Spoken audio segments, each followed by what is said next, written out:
இச்செய்தியை வழங்குபவர் Aalayam associates private limited property developers.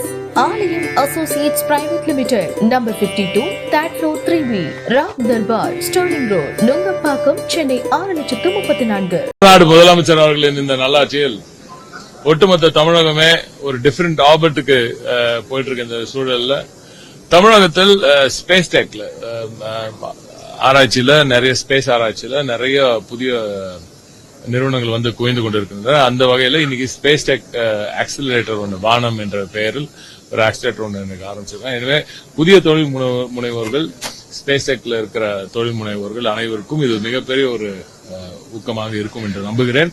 புதிய space board Kulasekarapattinam பகுதியில் வருது, அங்க ப்ரொபல்ஷன் பார்க் ஒன்று வருது. அதை சுற்றி இருக்கும் அந்த ஈகோ சிஸ்டம் வந்து மிகப்பெரிய அளவுக்கு வளரப்போகிறது. $40 பில்லியன் இந்த இண்டஸ்ட்ரி வளரும் என்று தெரிவித்திருக்கிறார்கள். எனவே அந்த ஒரு எண்ணத்தை மனத்துல வச்சுட்டு பாத்தீங்கன்னா இது ஒரு மிகப்பெரிய ஒரு ஸ்டெப்பிங் ஸ்டோனா தான் நான் பாக்குறேன். வானத்தை பொறுத்த வரைக்கும் அவங்க ஒரு ஆக்சிலரேட்டர் இன்னைக்கு ஸ்டார்ட் பண்ணிருக்காங்க. நிறைய புதிய ஸ்டார்ட் அப்ஸ் எல்லாமே இதன் மூலம் பயனடையும் என்று நான் நம்புகிறேன்.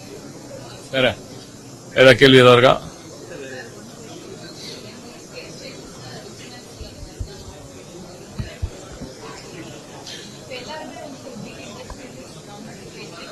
No, there are a lot of startups. Yeah.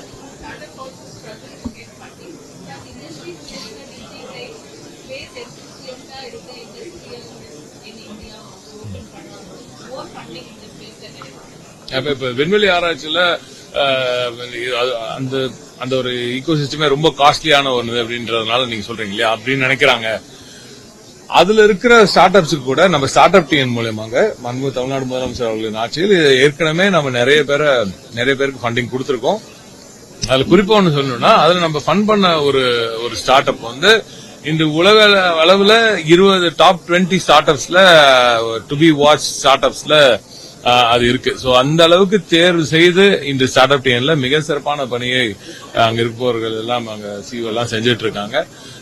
So Tamil Nadu முதலமைச்சர் அவர்களின் ஆட்சியில் எவ்வளவு உங்ககிட்ட பைசா இருக்குன்றது முக்கியம் இல்ல, என்ன மாதிரியான ஐடியாஸ் இருக்கு அதற்கு ஊக்கப்படுத்துவதற்கு நிச்சயமாக தமிழ்நாடு முதலமைச்சர் அவர்கள் காத்திருக்கிறார். பல புதிய விஷயங்கள் இருக்கும். இதுவரைக்கும் தமிழ்நாட்டுக்கு வராத பல நிறுவனங்கள் வந்து தமிழ்நாட்டுக்கு நிச்சயமாக வருவதற்கான சாத்தியக்கூறு மிக அதிகமாக இருக்கு.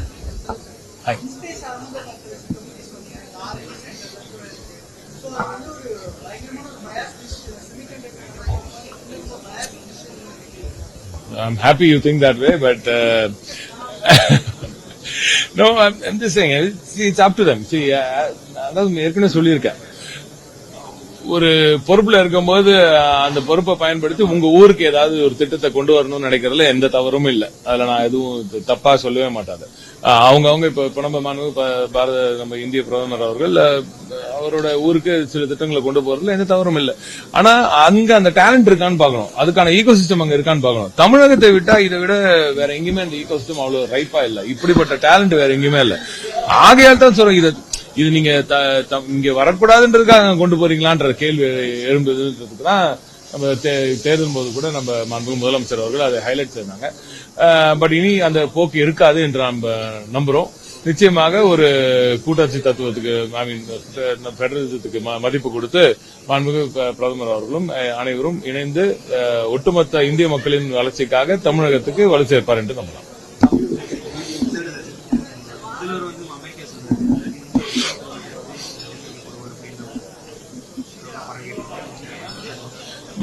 மாண்புமிகு அமைச்சர் அவர்கள் அவரே அதுக்கு மிக சிறப்பாக, நாங்க எல்லா அமைச்சர்களும் துணை முதல்வர்கள் தான், நம்ம முதல்வருக்கு துணையாகத்தான் இருக்கிறோம் என்று அவரே சொல்லியிருக்கிறார்.